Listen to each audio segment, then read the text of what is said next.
కొందరు హీరోలకు నటించడానికి సమయం సరిపోవట్లేదు. అందుకే ఏడాదికొకసారి రండి అంటే కాదు, రెండేళ్లకోసారి వస్తామంటున్నారు. ఇలాంటి టైంలోనూ ఓవైపు నటుడిగా, మరోవైపు దర్శకుడిగా, ఇంకోవైపు నిర్మాతగా ఇలా ఆల్ రౌండర్ అనిపించుకుంటున్న హీరో ఒకరున్నారు. పైగా అన్ని ఇండస్ట్రీస్ కవర్ చేస్తున్నారు. మరి ఆయన ఎవరో తెలుసా? Dhanush, the all rounder of Indian cinema. ఈయనకు సరిగ్గా సరిపోయే పేరిది. ఎందుకంటే 1, 2 కాదు, చాలా పనులు ఒకేసారి చేస్తుంటారు ధనుష్. ఇప్పుడు కూడా చూడండి, నటుడిగా అన్ని భాషల్లోని సినిమాలు చేస్తూనే దర్శకుడిగాను ప్రాజెక్ట్స్ టేక్ ఓవర్ చేస్తున్నారు ధనుష్. పాపాండి సినిమాతో దర్శకుడిగా మారిన ధనుష్ రాయన్తో గత ఏడాది బ్లాక్ బస్టర్ కొట్టారు. తాజాగా జాబిలమ్మ నీకు అంత కోపమా అంటూ క్యూట్ లవ్ స్టోరీతో వస్తున్నారు. ఫిబ్రవరి 21న విడుదల కానుంది ఈ చిత్రం.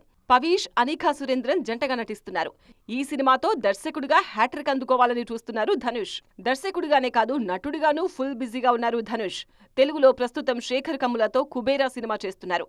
ఇక తమిళంలో స్వీయ దర్శకత్వంలో ఇడ్లీ కడాయిలో నటిస్తున్నారు ధనుష్. ఈ రెండు ఇదే సమ్మర్లో విడుదల కానున్నాయి. ఇందులో కుబేరాలో నాగార్జున కీలక పాత్రలో నటిస్తున్నారు. హిందీ నుంచి కూడా ధనుష్ కు వరుస అవకాశాలు వస్తున్నాయి. ప్రస్తుతం రాంజనా ఫేమ్ ఆనంద్ ఎల్ రాయ్ తో తేరే ఇష్క్ మే సినిమా చేస్తున్నారు ధనుష్. కృతి సనన్ ఇందులో ధనుష్ కు జోడీగా నటిస్తున్నారు. నవంబర్ 28న విడుదల కానుంది తేరే ఇష్క్ మే. మొత్తానికి దర్శకుడు, నటుడు, నిర్మాత ఇలా అన్ని పాత్రల్లో బిజీగా ఉన్నారు ధనుష్.